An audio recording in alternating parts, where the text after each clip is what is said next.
Сәлеметсіңдер ме балалар? Бұл математика сабағы. Сіздермен бірге Жанат Айтқожақызы. Бүгін бізде 30-шы сабақ. Ауыр, жеңіл, килограмм.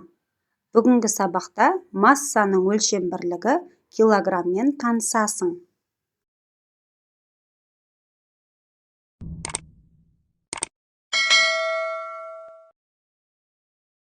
Нөмірі 1-ші есеп. Алия мен Сырым алма жинады. Балалардың қайсысы көп, қайсысы аз жинады? Суретке назар аударайық, балалар. Алияның қолындағы шелегіне қарасақ, балалар, кішкентай, ал Сырымның қолындағы себеті үлкендеу. Яғни, Сырымның себетіне алма көп сияды екен, иә? Егер біз оларды таразыға қоятын болсақ, Сырымның себеті ауырлау болады. Яғни, Сырым көп жинады, ал Алия аз жинады, иә, балалар? Есіңде сақта, масса бұл шама. Килограмм массаның өлшем бірлігі. Килограмм кг деп қысқартылып жазылады екен. Массаны таразының көмегімен өлшейді. Мұнда қарайық, балалар, мұнда қауын. Қауын 1 килограмм. ұн 1 килограмм. Бұл тастар массаны өлшеуге арналған тастар болып саналады. Сен мұндай құралдарды қайдан көрдің? Қазіргі кезде электронды таразыларды пайдаланады. Бұндай құралдарды баяғы уақытта пайдаланған. Қазіргі уақытта заман талабына сай электронды тараздарды пайдаланады екенбіз. Нөмірі 2-ші есеп. Мысалдарды салыстыр.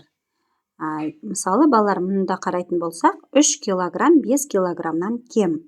10 килограмм 7 килограммнан артық. 10 килограмм 10 килограммға тең. 10 килограмм 8 килограммнан артық. 7 килограмм 5 килограммнан артық.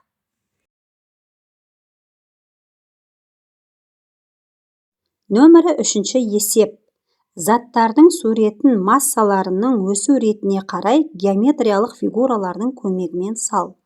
Енді біз, балалар, мұнда массаны өсу ретімен жазатын болсақ, балалар, міне мұнда 2 килограмм, 3 килограмм, 4 килограмм, 5 килограмм, 6 килограмм, 8 килограмм, 10 килограмм екен, балалар.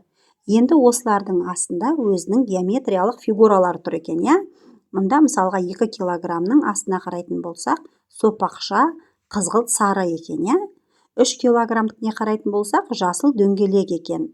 4 килограммдікіне қарайтын болсақ, қызыл үшбұрыш екен.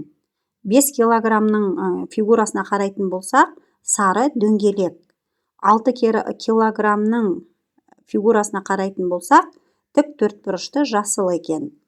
8 килограммдікі шаршы, қызыл, 10 килограммдікі дөңгелек қоңыр екен, балалар. Нөмірі 4-ші есеп. Тез есепте.